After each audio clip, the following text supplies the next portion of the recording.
Hey guys, what's up? Today I just got done watching Jordan Peterson's Psychological Significance of Biblical Stories, and I just had a few comments about that. Um, his lectures got me more interested in religion, but I'm definitely still questioning, still trying to figure things out. So, in the video he talks about religions coming together. And he said that tribes would take two different gods and they would sort of mesh them together to become united. How nations grew, all that stuff.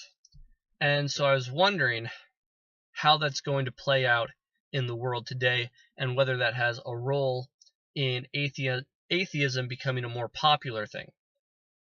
Religion today is, I feel like people don't truly understand it in the deep way that you're talking about. They don't understand the psychological significance behind it. They don't understand what's underneath the crust. They just have the rules. They don't actually have the spirit of the law within them.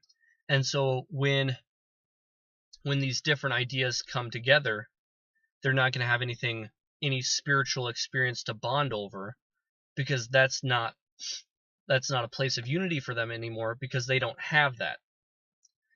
They just have skeletons of what these religions used to be, and they're polar opposites when you just look at the doctrine itself and you don't look at the idea behind the doctrine, when you don't look at the psychology of what was written and why it was written. So I was wondering what your thoughts were on that.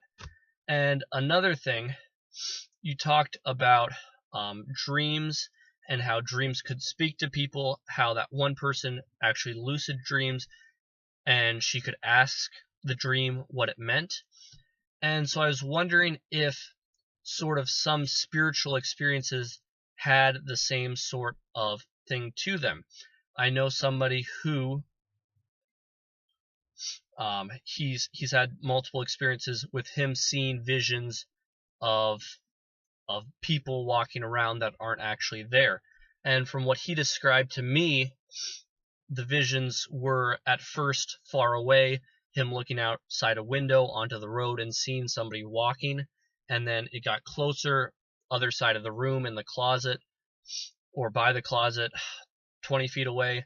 And then the last vision he talked to me about was this, whatever it is, strangling him. And so I was wondering if this represents some sort of subconscious thing, and if you believe that these spiritual experiences sort of represent something of the subconscious, manifestations of the subconscious, something along those lines. Another thing, a lot of the people who have these spiritual experiences, talking to spirits, stuff like that, they're considered crazy. And is this craziness, or is it more, would it be better described as an imbalance, where you have your rational mind and you have that sort of deeper psychological self that nobody understands? And is it just that the balance of rationality is going down and you have more of a connection to that deeper mythological part of you? I didn't know what your thoughts were on that. Those were just a couple of my questions that came up while I was watching your video. They were really interesting. I really enjoyed the video. I'll continue in the series because I have nothing else to do in school. Guys, I hope you enjoyed this video. I hope you watched Jordan Peterson's video, because it's honestly, it's pretty good.